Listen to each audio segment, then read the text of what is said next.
Hello guys, this is Divya and I'm back with another episode of Personalities. Today we will be discussing about Jahangir, Mughal Emperor Jahangir.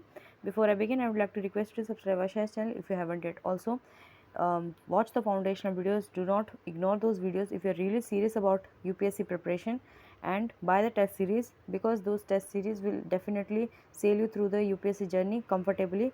If you are really serious about clearing the examination, you have to get the test series if you really want to get benefited by it, right? Like other so many other students, those who have joined the test series. So let us begin. So Nuruddin Muhammad Salim, this was his actually name, but later he came to be known as Jahangir, which was his imperial name.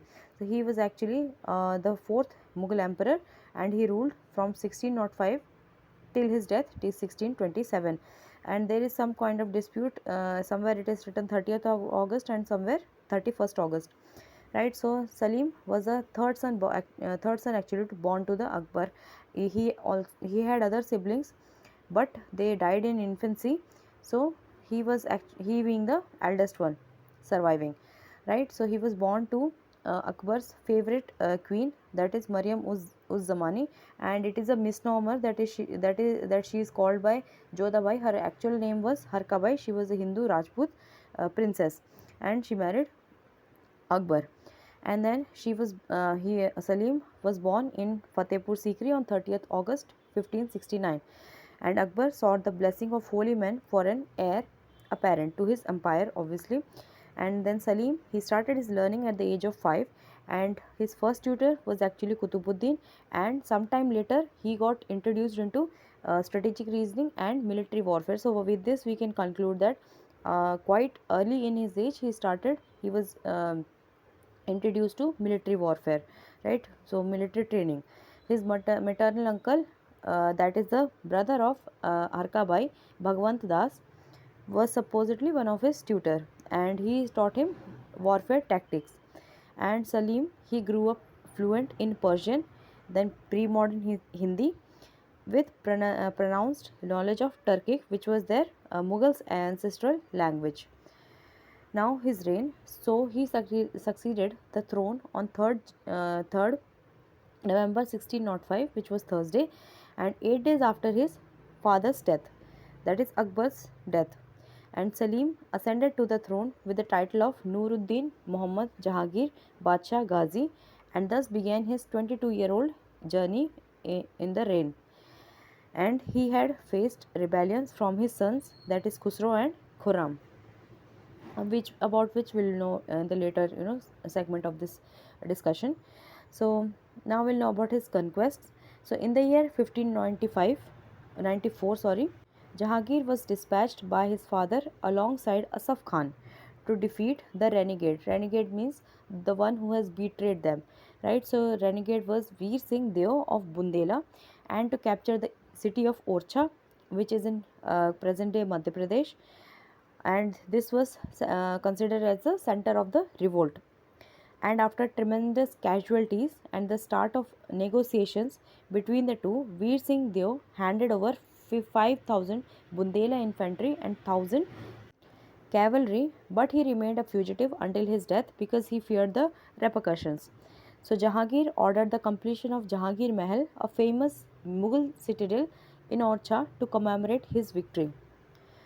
And in 1613, the Portuguese seized the Mughal ship Rahimi, and this was owned by her mother, Maryam Uz Zamani. Actually, she was Harkabai, but later she converted her name to Maryam Uz Zamani. So, the Portuguese officially refused to return the ship and the passengers, and the outcry at the Mughal court was unusually severe, and it is understood. Then Jahangir himself was outraged and ordered the seizure of the Portuguese town, which is Daman, and he ordered the apprehension of all Portuguese within the Mughal empire. He further confiscated churches that belonged to Jesuits mostly they were Portuguese back then. And this episode is considered to be an example of the struggle for wealth, and later, it led to the colonization of Indian subcontinent. So Jahangir was responsible for ending a century-long struggle with the state of Mewar. As you know, there was struggle between Akbar then Mughal Emperor Akbar, and King of Mewar, who was Maharana Pratap. So, in order to end that, the campaign against the Rajputs, right, Jahangir succeeded to make the son of Maharana Pratap, surrender, and he was appointed as a Mansabdar, right. So this campaign against the Rajput was pushed so extensively that they were made to submit with great loss of property and life. And Jahangir posted Islam Khan to subdue Musa Khan, who was an Afghan rebel in Bengal in 1608.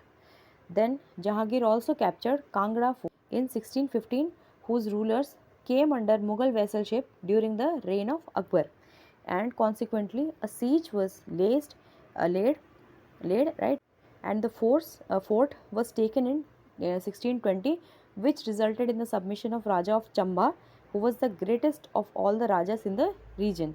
And then the district of Kishtwar in the state of Kashmir was also conquered by Jahangir. And later the rebellions faced by Jahangir from his sons, the first one from Khusro. So Jahangir's eldest son from her queen Manbai, who was the daughter of his uncle Bhagwan Das. He broke out into rebellion. However, Khusro's rebellion was actually short-lived.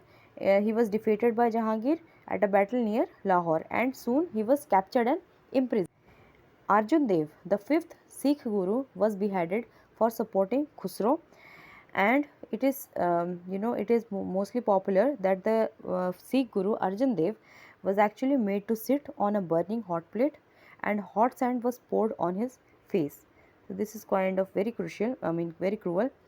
So it is said that when he was allowed to take a bath in river Ravi on 30 May 1606, he never returned, and it is here that Guru Dera Sahib in Lahore stands. So as a punishment to Khusro Mirza for rebellion, he was handed over to his younger brother, right, and he was also partially blinded. Jahangir considered his third son, that is Prince Khurram. Later he came to be known as Shah Jahan, and he ruled, he succeeded his father. So he became his favorite, and Jahangir sent his son, that is Prince Khurram, to fight against the combined force of Ahmednagar, Bijapur and Golconda, and he emerged victorious. And later he also rebelled against his father in a bid for power. And later on, Khurram, he murdered his blind older brother, that is Khusro Mirza, in order to smoothen his path to the throne. Then after the death of Jahangir, we'll know about the death of Jahangir.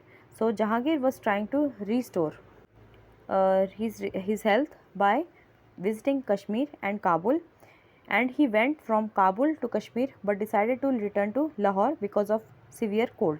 So on the journey from Kashmir to Lahore, Jahangir died near Bhimber in 1627. To embalm and preserve his body, the entrails, that is the intestine, all the inner parts, right, those were taken out. So they were removed, and these were buried inside Bagsar fort near Bhimber in Kashmir. And then the body was then conveyed by palanquin to Lahore and was buried in Shahdara Bagh, which is a suburb of that city. And the elegant mausoleum is today a popular tourist attraction site in Lahore. So Jahangir was succeeded by his son, that is who came to be known as Shah Jahan, who was Prince Khurram.